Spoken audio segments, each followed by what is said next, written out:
Mad world stories. Reality can be truly bizarre. The Great Emu War, 1932. In 1932, farmers in Western Australia faced a significant agricultural crisis.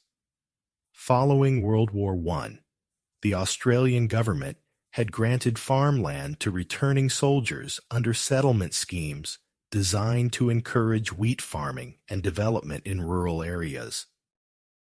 Many of these farms were established in semi-arid regions that were already challenging for cultivation. By the early 1930s, the farmers were struggling. The Great Depression had led to a sharp decline in wheat prices, and drought conditions had reduced crop yields. At the same time, a large population of emus, the native flightless birds, began migrating from inland areas toward the wheat-growing regions near the coast. These emus traveled in substantial numbers. Estimates suggest that as many as 20,000 birds moved into the area. The emus were highly mobile and capable of covering significant distances in search of food and water. Upon entering the wheat-growing regions, the emus caused extensive damage to crops. They fed on the wheat and trampled the fields, destroying both young and mature crops. Farmers reported that fences and guard dogs were largely ineffective in preventing the birds from entering the fields. The farmers, facing severe losses and increasingly desperate, requested assistance from the government. The government responded by deploying soldiers armed with Lewis machine guns. The military operation was intended to reduce the emu population in the affected regions and protect the wheat crops from further destruction. Soldiers were instructed to coordinate with farmers and engage the emus directly in the fields. Operations commenced in November 1932. The emus did not congregate in predictable formations. Instead, they traveled in smaller, scattered groups that made targeting them with machine guns extremely difficult. The birds were fast, capable of reaching speeds of up to 30 miles per hour, and exhibited remarkable agility for their size. During the initial engagements, soldiers found that many rounds fired failed to kill the emus.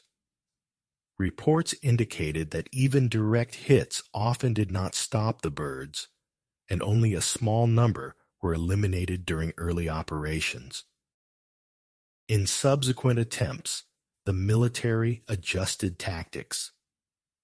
Soldiers mounted machine guns on trucks to keep pace with the emus as they moved through the fields. Coordinated attacks were planned to intercept the birds at specific points. Despite these adjustments, the emus largely avoided the gunfire.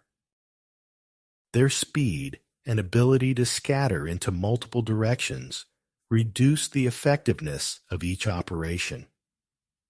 After hours of engagement, reports indicated that the birds continued to feed on crops, largely unaffected by the military intervention. The operation lasted several weeks.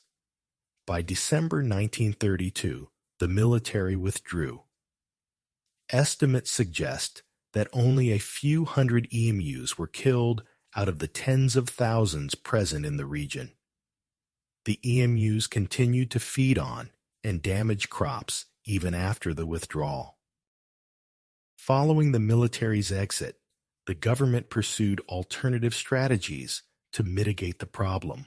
These included offering bounty programs to local hunters, reinforcing fencing around farmland, and implementing additional measures to protect crops from wildlife.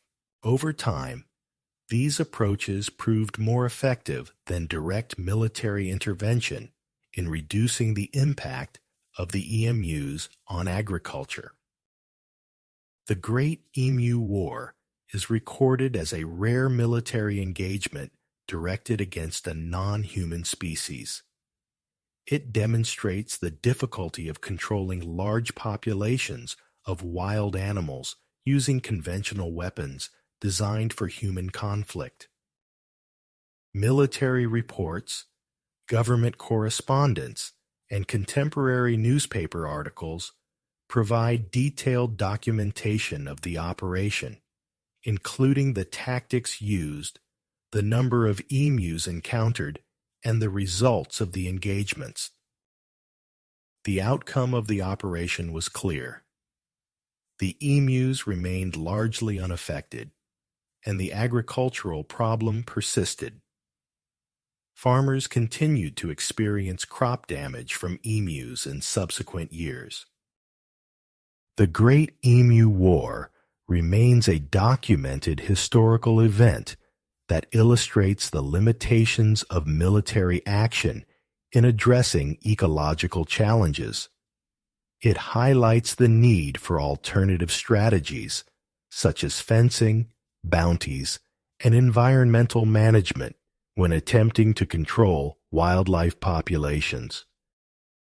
In summary, the Great Emu War, which took place in late 1932 in Western Australia, was a military operation aimed at protecting wheat crops from large numbers of emus. Despite the deployment of soldiers armed with machine guns and multiple operational strategies, the emus proved resilient and largely unaffected. The military withdrew after several weeks, and the problem of crop destruction by emus persisted. The conflict is remembered as an unusual and factual example of humans attempting to control wildlife through military means, with clearly documented outcomes demonstrating the challenges involved. Thank you for listening to this story. Do you think that the Emu War was a failure or fate? Leave a comment and subscribe for more.